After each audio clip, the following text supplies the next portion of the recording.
former employee.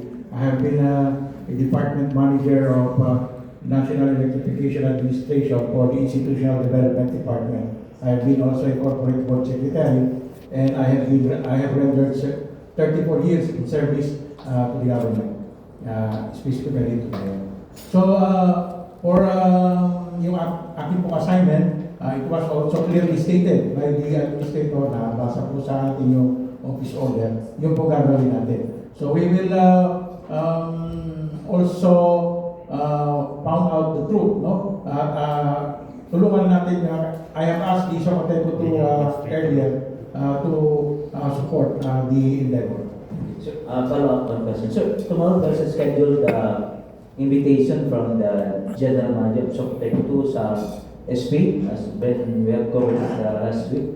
So, how was it? Is it the new GM who will attend tomorrow? Yes, it will be the new executive officer that will attend together with, I have tasked one of my deputy administrator. His name is Attorney Omar Mayo, who will represent NEA, and together with him and Noli Aluminio will be the consultant engineer, Professor Wally Del Mundo. Thank you, sir. Thank you. Maraming salamat. Sir, please state your name and the media outlet you're affiliated with and ask the question po, sir.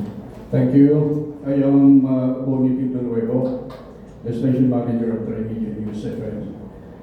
Administrator, I just want to be clarified first with regards to your narrative a while ago. Does it mean that NEA will take over the management of Socoteco? Hindi po take over ang tawag dito. Tutulungan lang po namin ang Socoteco to iayos ang kanilang mga issues right now, and NEA will be spearheading to elicit the real situation of Socoteco 2. Kaya kailangan nung ma-involve ang NEA sa management. How long will the executive director serve to manage this? It will all depend on the outcome of the audit, and as long as ang objective dito, we have to straighten out the facts. We have to get a clear picture of what is the financial state of Socoteco 2 as we speak right now. Meron ba kakaharapin ng kaso yung mga taong sagot sa anomalya ito? Definitely, NEA will be issuing show cause orders to the different management personalities to give them the chance to explain. We will do this according to the rules, and based on the findings, they will be given a chance to explain their side why such decisions were made. Thank you. And back. Okay? Any further questions, sir? Good afternoon. Good afternoon, sir. Long press. Long press lang. Habang nasa iyo. Sige, sir. Rinig naman po kayo, sir. You can just state your name. Good afternoon, sir. I would like to address this question to our NEA administrator. Sir, we would like to know the present financial and technical status of Socoteco 2. And my follow-up question is, you are mentioning about investigation and auditing. To whom are you directing this investigation? Who will be likely the liable persons? We will be directing the audit on the decisions made by the management. So that includes the former acting or general managers, together with the finance managers, together with the technical managers, together with the institutional managers, the core plan, and the admin and personnel department. They will be given a chance to explain their involvement, the decisions, because alam nyo, ang isang nakakalungkot dito, at medyo hindi ako agree, maraming decision ng management na walang board approval. Yon ang isang bagay na pinag-usapan namin with the board kanina and the management. Sabi ko sa kanila, bakit nangyayari na may mga major decisions dito na walang board approval? And it seemed to me that the management failed to bring matters to the board and seek their approval. Hindi naman pwedeng gano'n. Meron tayong batas na sinusunod, meron tayong guidelines na sinusunod, at yun ay dapat sundin. Kung hindi masusunod yun, then there would exist for sure some liabilities. Pwede malaman, sir, anong mga decision yun na without board resolution, sir? Kagaya ng binanggit ko kanina, yung pag-treat sa funds na galing sa GENCO as remarketing funds, ipasok sa internally generated funds at ipasok mo as income, hindi dapat yun. May walang board approval. May hindi nga alam ng board, meron ganun pa rin. So, it's highly irregular, no? That's highly irregular. And even in the implementation of the mortuary benefits, million to eh.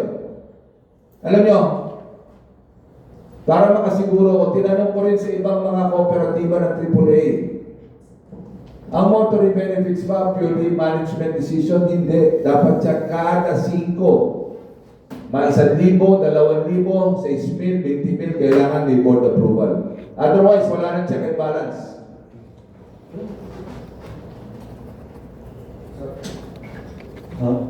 Sir, if we can move on now to the next. Sir, yes? Dr. Ramil from the Informer. Sir, earlier you said huwag yung tinatakot yung mga group members. My question is, who are you referring to, sir? Alam na nila kung sino yun. Nakikita ko lang sa social media. It's for you to find out. Huwag na natin sagutin. Ha? Okay, maybe we can just take last 2 questions po, no? Yes, sir? Okay. Administrator, magandang hapon po. Dito naman po sa proseso ng pag-accept, di ba may mga proposals na pinarating sa Socoterco 2? Kasi may mga nag-i-insinuate na gusto nila yung proseso ay gawin sa kung ano yung pabor sa kanila. Ano ba talaga yung proseso sa pagpili ng kung sino ang manalo or base doon sa proposal, administrator? Alam niyo, lahat yan ay provided for by Presidential Decree 269. Lahat po yan ay sinusunod ng Board of Directors. Ngayon, kung meron hong mga partidong hindi maaayunan o makukuha ang interest nila, yun ho yung mga malalakas manakot. Yun ho yung malalakas manakot. Huwag ho natin sanang ulitin ko. Huwag niyo ho kami takutin. Wala ho kami ginagawang masama. Naayon ho sa batas ang aming ginagawa dito. At ang tanging hangarin namin dito ay maibalik sa mga konsumidor ang maayos at reliable na serbisyo at murang kuryente. Okay, I think there is a last question. After this, okay na po tayo. Administrator, rin tanong daw ito eh. Meron ba kayong kaalaman or do you have any knowledge as to the proposal of Meralco and Ignite or Power? Iyan ay isang bagay na nasa kamay ng Board of Directors. Babalik sa akin yan kung ano man ang maging desisyon. Wala ho ako kinalaman kung ano ang proposal. Si Prof. Wally po ay kinuha nilang consultant para maiayos ang evaluation. Pero lahat ho yan ay darating sa opisina ko kung ano man ang maging desisyon ng board at doon ho namin sa NEA pag-aaralan at i-evaluate kung lahat ho ng kanilang desisyon ay naaayon sa batas, specifically the one of provided for by Presidential Decree PD 269. Maraming salamat po.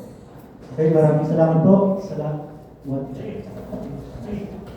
One last po. Okay, last. Okay, with this audit scenario, doon naman tayo sa member consumer. Ano ang kailan po yung participation ng mga member consumers?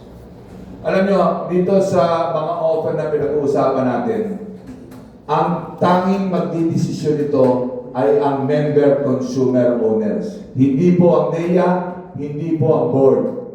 Inaayos lang po ang board kung paano ipipresenta sa member consumer owners. For the information of everyone, bago maging katanggap-tanggap ang isang offer, pagbobotohan ho yan ng lahat ng member consumer owners. Kailangan po makakuha ng boto ng 50% plus 1. Yun po ang sinasabi ng batas. Kaya yun ho pinalalabas nila na inaayunan ni admin at ganito ganyan. Wala pa hong desisyon na nangyayari dito.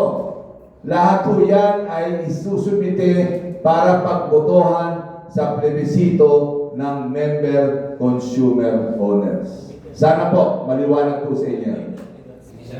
Okay, thank you very much to our administrator. Thank you very much to our media partners. That concludes our press con for today. Again, the official statement po ng NEA can be found in the Facebook page. Please also provide na lang your emails to our Ellen Bangay. She will also give you or email to you copy of the official statement. Maraming salamat po.